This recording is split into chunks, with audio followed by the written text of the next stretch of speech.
이제 1차를 워낙 안정적으로 붙었다 네, 그러니까. 보니까 2차도 뭐 열심히 하면 되겠지라는 생각으로 딱 들어왔는데 네. 무슨 느낌이 들었었냐면 네. 야 1차 시험은 그냥 네. 튜토리얼이었구나 라는 느낌이 들 정도로 심화 강의라는 건 네. 1차 수험생들을 상대로 2차 강의를 진행하는 강의예요. 그래서 2차 주관식 문제를 풀리는데 문제가 많다라고 생각을 합니다. 1차 합격률이 지금 20%가 안 됩니다. 그럼 다시 거꾸로 말하면 80%의 학생에게는 사실 불필요할 수 있다는 거죠. 네, 회계사님 저희가 이제 뭐 세무사라든지 아니면 회계사반을 하다 보면 제가 공통적으로 좀 보이는 것 중에 하나가 사실상 세무사 시험도 이름이 세무사 시험이지 회계학이 당락을 좌우를 하게 돼 있고 그죠? 그렇죠. 네. 회계사 시험은 뭐 되게 당연한 거고 그거는. 근데 여기서 그 점 때문에 아무래도 합격 수기 그런 게 많이 나오잖아요. 그러다 보니까는 1차를 준비하시는 분들이 소위 그 2차를 위한 어떤 뭐 심화 강의라든지 아니면 2차 연습서 강의를 먼저 듣고 합격 수기도 물론 그런 게 굉장히 많이 있습니다. 근데 과연 이게 진짜로 좀 유효한가요? 세무사랑 회계사 시험 같은 경우에는 1차 시험이 끝나고 나서 2차 시험까지의 준비 기간이 굉장히 짧아요. 너무 짧죠. 한 네. 석 달에서 넉 달밖에 안 되기 때문에 1차를 준비하면서 2차를 선행하는 그런 커리큘럼을 대부분의 학원들이 지금 운영을 하고 있어요. 네. 그래서 맨 처음에 1월이나 3월 달에 진입을 하게 되면 아예 내용을 모르는 노베이스 학생들을 위한 기본 강의가 맨 처음에 시작이 되고요. 네. 그리고 나서 6월쯤에 기본 강의가 끝나고 나서 7월 달쯤에 심화 강의라는 게 있어요. 심화? 예, 심화 강의라는 건 네.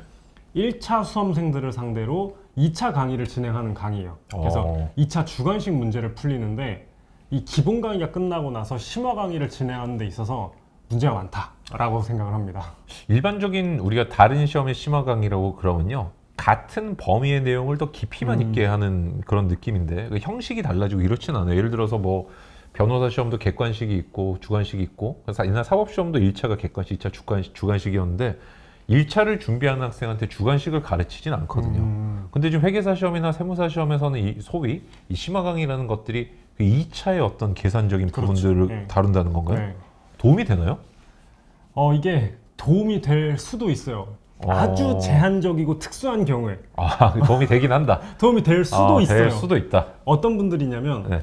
기본 강의를 6개월 동안 정말 잘 수강해 주시고 열심히 복습을 해서 잘 소화하신 분들 그렇게 해서 2차 주관식 문제도 충분히 잘 풀 수 있는 분들 같은 경우에는 이분들 같은 경우에 실력을 늘릴 수 있는 기회가 되고 네. 그리고 1차 붙고 나서 바로 그해 동차 시험을 합격할 수 있는 확률이 높아집니다. 근데 이런 분들이 너무 극소수라는 거죠. 갑자기 제가 여기서 모순점을 하나 발견했는데요. 네. 그 심화 강의가 도움이 되는 사람은 이 강의를 듣고 소화할 수 있어야 된다고. 근데 그렇죠. 대부분 보세요. 이렇게 생각하죠. 내가 이 강의를 듣고 발전하는 게 있을 것이다 생각하지만 네. 그게 아니라 이 강의를 듣고 실제 발전하는 사람은 실제 이 강의를 소화할 수 있는 능력이 이미 그렇죠. 갖춰져 있을 때만 의미가 있다. 맞아요. 대부분은 그걸 안 그렇다는 얘기네요. 대부분의 수험생들 같은 경우에는 네. 1월부터 6월까지 기본 강의를 진행하는데 네. 기본 강의 완강조차 못해요. 대부분의 수험생들. 대부분 못해요 그거를? 기본 강의가 아무래도 네. 과목도 많은데 양도 많잖아요. 그러니까요. 강의 수 자체도 너무 길다 보니까 네. 완강도 못하고 기본 강의 6월 전에 나가 떨어지는 학생이 일단 굉장히 많습니다. 근데 네. 네, 이제 자기가 기본 강의도 잘 소화를 못했는데 이제 2차에 심화 강의 여름에 또 시작을 하니까 그 심화 강의를 통해서 본인이 부족했던 걸 메우려고 하는데 기본이 안 된 상태로 바로 심화를 들어가다 보니까 거기서 본인의 실력이 느는 게 아니라 오히려 시간과 체력을 낭비하는 경우가 너무 많다는 거죠. 헛돌게 되네요. 그렇죠. 공회전이 되는 거예요. 그럼 실제 저희가 문제를 한번 보면 좋겠는데 작년도에 2024년 그 10회 2차 시험 문제 5번이 그 사채 즉 금융부채 문제였단 말이에요. 근데 1차 시험을 보면 또 문제 10번이 또 마찬가지로 사채 금융부채 문제입니다. 여기 난이도가 차이가 큰가요? 제가 봤을 때는 뭐 둘 다 어렵다 이런 느낌인데 이게 어떠세요? 강사께서 보실 때 수석 합격자 입장에서 봤을 때는 2차를 공부를 이걸 했다 그러면은 1차는 당연히 풀리긴 하겠지만 예를 들어서 1차만 쳐야 되는 학생이 2차를 풀 수 있는 수준인가요? 어떤가요?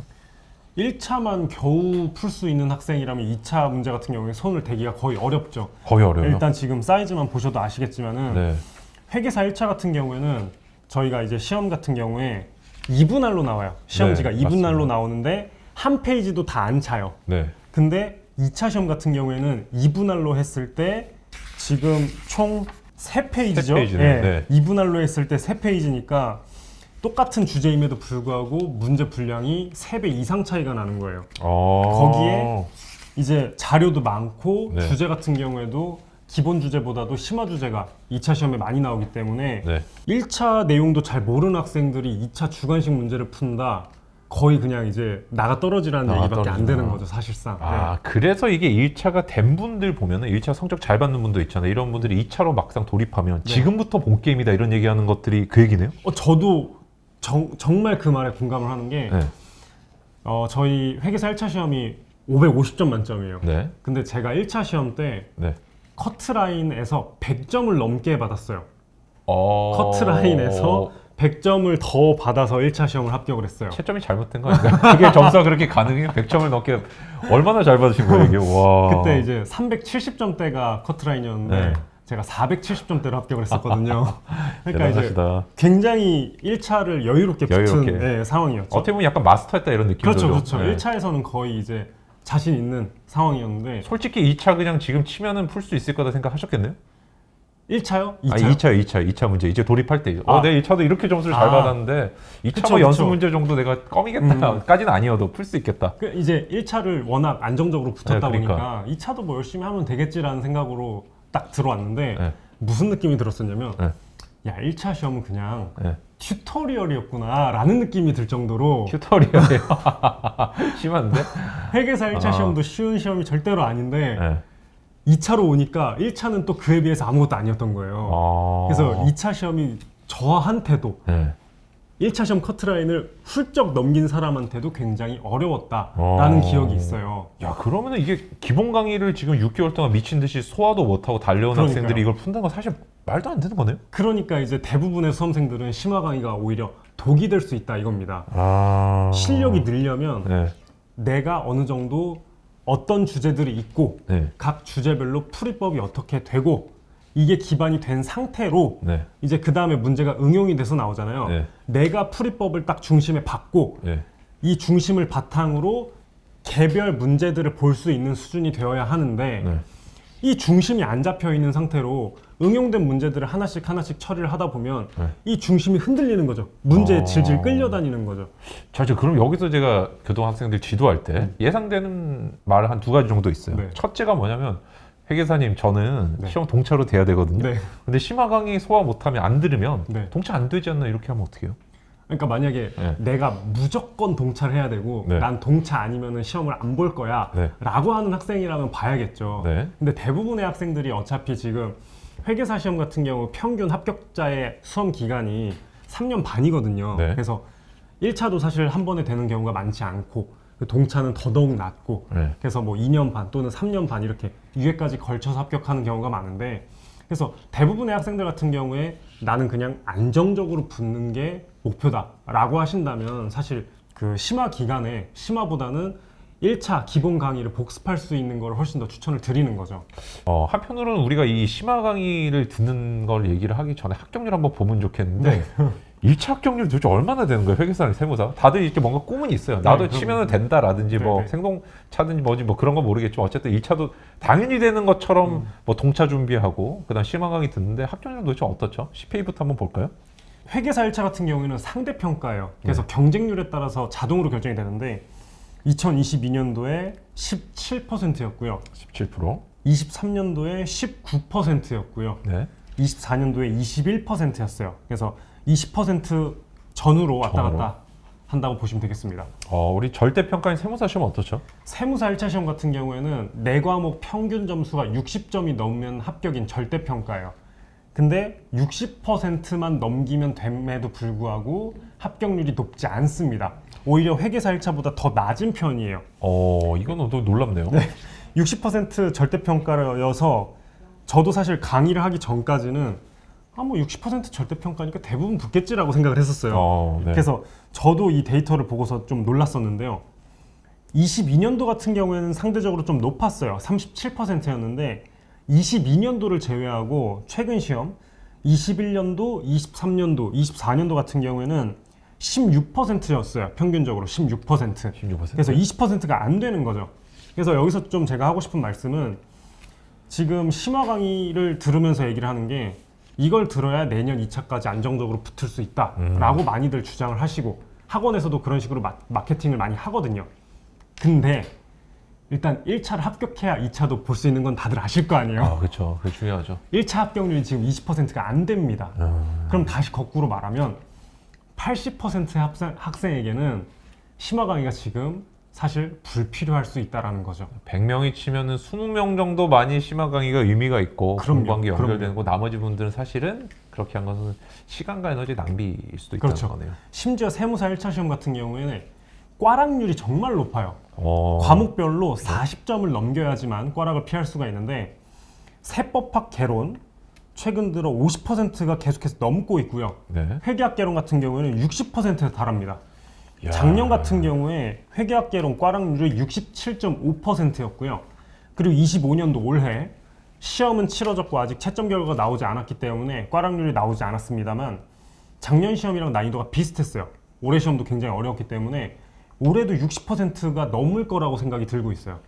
사실 우리가 이런 얘기들도 있어요. 예를 들어 세무사 수험계에는 4488 전략이라 그래서 소위, 그래서 우리가 조금 이 난이도가 있는 세법학이나 회계학에서는 점수를 한 40점대를 받고 나머지 선택 과목과 재정학에서 한 80점 정도 받자는 얘기를 하는데, 그러면 항상 댓글이 뭐로 달리냐, 그러면 2차를 못 친다고 얘기를 하는데, 이렇게 다르게 생각하면 2차는 어차피 따로 공부를 해야 되는 거기 때문에 완전히 다른 수준, 한 단계 높게 공부를 해야 되는 거기 때문에 어떻게 보면 차라리 1차를 그냥 합격을 해놓고 새로운 마음으로, 그리고 뭔가 새로운 원동력으로 공부하는 게 더 낫지 않나. 실제 시험이 빨리 되신 분들 보면은 그렇게 해서 합격하는 경우들이 생각보다 많은 것 같습니다. 그죠?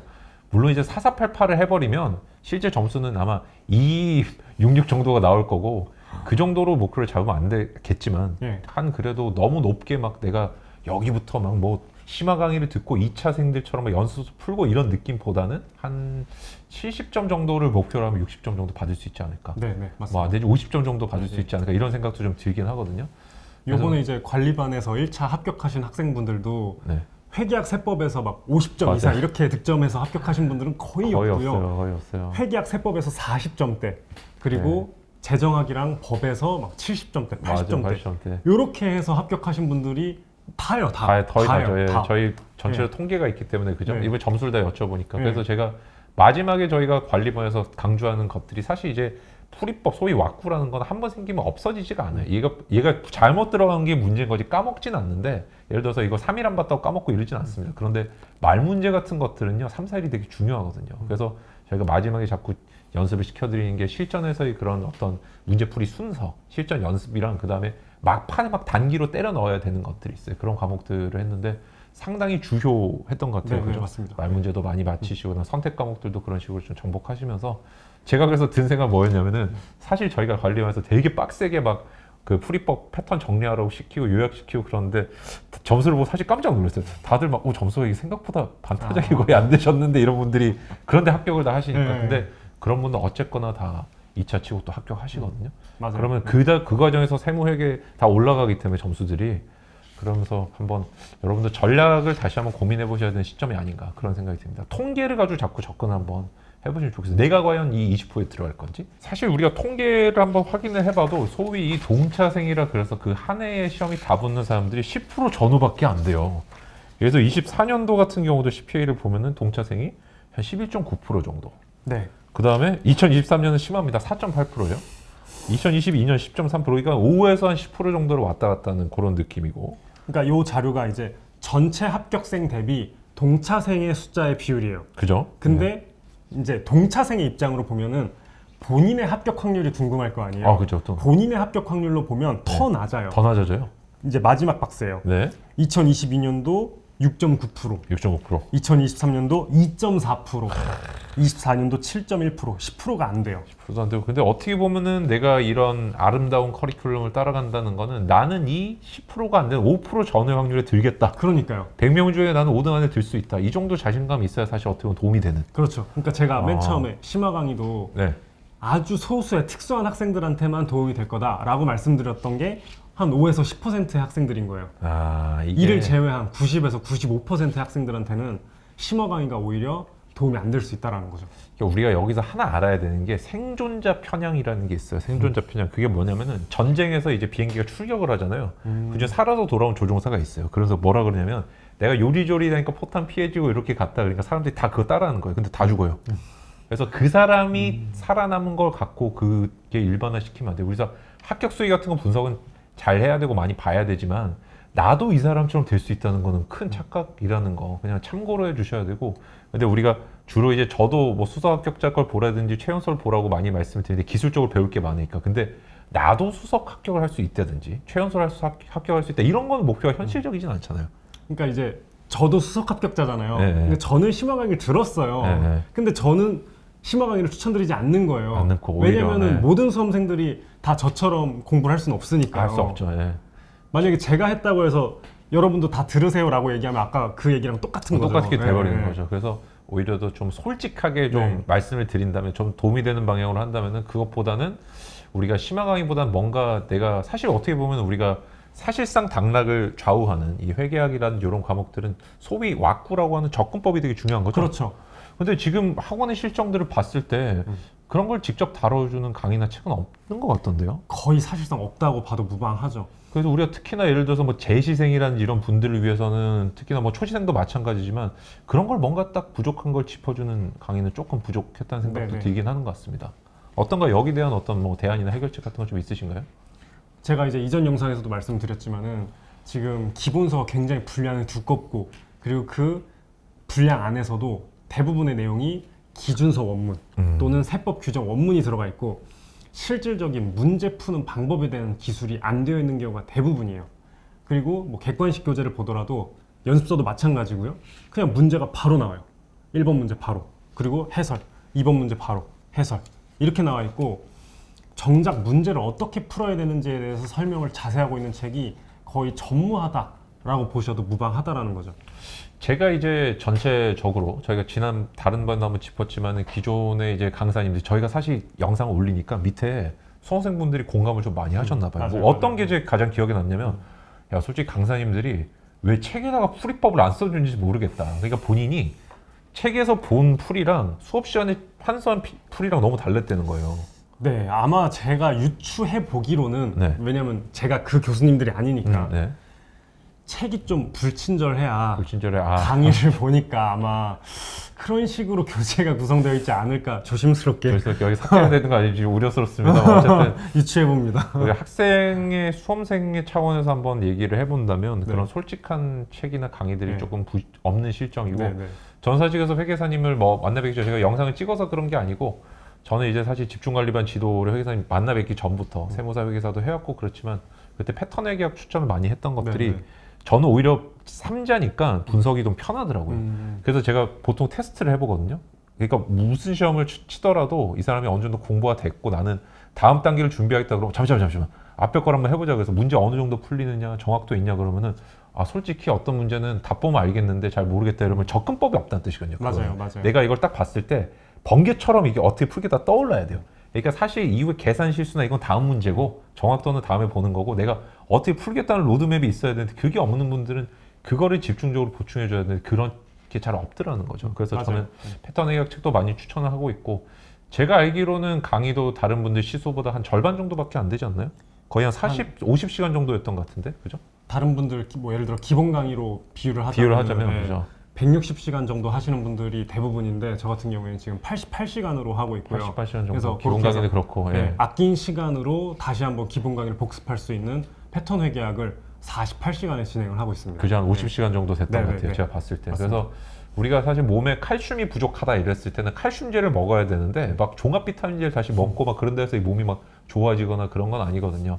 이게 안 좋다는 뜻이 아니라 내가 몸에 결핍이 된 거, 공부에 있어서 결핍이 된 거. 그래서 저희가 집중 관리반을 한다든지 아니면 제 영상이라든지 올릴 때도 왜 자꾸 인풋 아웃풋 나누고 뭐 프랙티스랑 트레이닝 나누고 파이널 왜 나누겠어요? 나에게 부족한 부분을 채워서 해야지. 다시 한번 기본 강의 다 듣고 다시 한번 전수로 문제 다 풀어보고 그런 게 중요한 게 아닙니다. 사실 우리가 회계사님 만나뵙기 전에 제가 지도할 때 개념이랑 그다음에 접근법을 꼼꼼히 보면서 문제를 이제 나중에 다루는 식으로 지도하는 내용을 한번 캡처해서 올렸더니 네네. 그 밑에 막 댓글이 달리는 거예요. 막 요새 뭐 문제를 많이 풀어야지 해보지도 않은 분이 이러면서 근데 시험은 귀납적으로 접근할 수도 있고 연역적으로 접근할 수도 있는데 물론 이제 연역적으로 접근한 책이 없었기 때문에 그리고 사실 제가 그 전에 할 때 막 누구 책이 좋으니까 보라고 하기는 거기 댓글 달기 그렇잖아요. 근데 저는 회계사님 책으로 그때부터 추천을 하면서 연역적으로 접근하는 거를 많이 좀 드리고 있었어요. 그게 사실 어떻게 보면은 접근법을 정리를 하는 부분들도 굉장히 중요한 포인트고 실력인데 그 부분을 내가 하는 건 좀 어려운 부분도 있고 활용하는 것이 네네. 어떻게 보면 수험생의 최대 능력이 아닌가. 그런 분들 여러분이 뭐 저는 솔직히 회계사님이 아니고 다른 분이 왁구를 잘 정리해서 그거 들으셔도 상관없습니다. 나에게 맞는 사람이라는 게 존재하잖아요. 그럼요. 예. 근데 이윤규 변호사 영상을 봤는데 목소리가 너무 느끼하다 해서 꺼버릴 수도 있는 거고 얼굴이 재수없다 할 수도 있는 거고 그건 사람마다 다른데 중요한 거는 필요한 거를 나에게 결핍된 걸 잘 찾는 게 네. 능력인 것 같아요. 이런 생각도 좀 듭니다.